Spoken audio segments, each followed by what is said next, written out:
১৯ বছর আগে এই দিনে আমাদের একসাথে চলার যাত্রা শুরু হয়েছিল। ১লা জুন ২০০৬। দিনটা আজও মনে আছে আমার।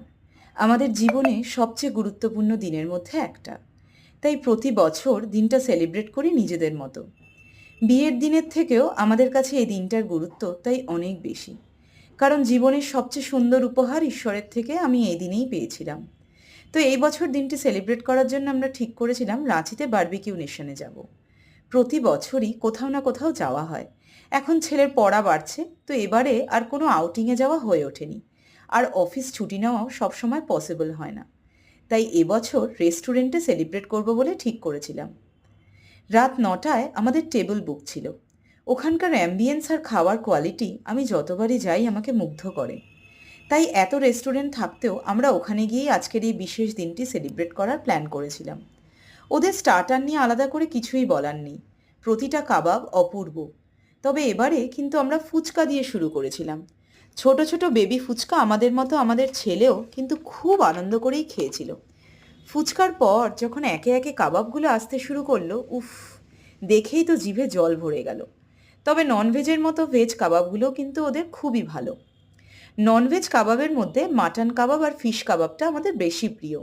মাছ তো মুখে দিলেই গলে যাচ্ছে। স্টার্টারের পর আসে মেন কোর্স। মেন কোর্সটা সত্যি আর এনজয় করার মতো পেটে জায়গা ছিল না। কিন্তু প্রত্যেকটা আইটেম মেন কোর্সের এত সুস্বাদু আর লোভনীয় যে জায়গা না থাকলেও জোর করে জায়গা করে নিয়েছিলাম।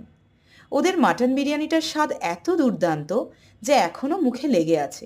আর আমার কর্তামশাই তো সাদা ভাতের সাথে ওদের মাটনটা নিয়েছিল। এত নরম আর স্বাদে ভরপুর যে মুখে দিলে পুরো মিলিয়ে যায়। এরপর এলো ডেজার্টের পালা। এখন সামার, তাই ওদের সব ডেজার্টে ম্যাঙ্গোর টাচ ছিল।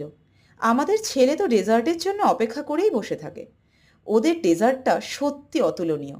আর তার সাথে ৪ রকম ফ্লেভারের আইসক্রিম আর সাথে ম্যাঙ্গো কুলফি। বলে শেষ করা যাবে না। সত্যি পয়সা উসুল যাকে বলে। ও হ্যাঁ, কেকের কথা তো বলাই হলো না। কোনো বিশেষ দিনের জন্য যাওয়া হলে ওরা কেক অ্যারেঞ্জ করে, যেটা বিনামূল্যে এবং বাকি আইটেমের মতোই সুস্বাদু। চকলেট কেকটা ওখানে খাওয়ার মতো পেট ছিল না বলে প্যাক করে বাড়িতে নিয়ে এসেছিলাম, যেটা পরের দিন আমি আর আমার ছেলে ভাগ করে নিয়েছিলাম। এই ছিল আমাদের অ্যানিভার্সারি সেলিব্রেশনের দিনের গল্প। তোমাদের কেমন লাগলো জানিও। আর তোমরাও তোমাদের বিশেষ দিনটা বারবিকিউতে সেলিব্রেট করতেই পারো, কারণ এর ব্রাঞ্চ ভারতবর্ষের অনেক শহরেই আছে। সবশেষে বলি, তোমরা কিন্তু সাবস্ক্রাইব করছো না। একটা সাবস্ক্রাইব করতে কিন্তু তোমাদের খুব কষ্ট হবে না, কিন্তু আমার খুব ভালো লাগবে। তাই ভালো লাগলে please subscribe my channel. Thank you.